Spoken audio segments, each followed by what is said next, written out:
So for today's video ay magpapatato nga tayo ulit dito naman sa aking balikat. But wait, murang tattoo ba ang hanap nyo? Eto nga at na-discover ko ang Black Ink Tattoo Studio. Pero bakit ko nga ba nasabing mura? Kasi naka 50% off ngayon si Kuya Dennis. Until end of October lang pala yung 50% niya kasi aalis na siya ng bansa kaya bilis-bilisan nyo na. This time, dalawa yung ipapatato ko. Isang minimalist na medusa at isang dragon tattoo dito sa balikat ko na medyo malakihan. Kaya ito na, simulan na natin ang sakita.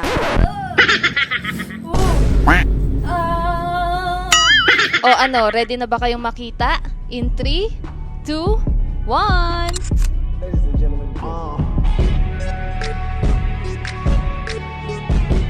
By the way, hindi lang pala tattoo ang ginagawa niya. Gumagawa din siya ng customized shoes. And guess what? Naka 50% off din yan ah. Kung interested din kayo, ay i-message nyo lang yung FB page niya. Ayan, itatag ko yan sa comment section. Pambudol na rin sa inyo. Kita-kits mga tropa peeps on my next vlog. Adios!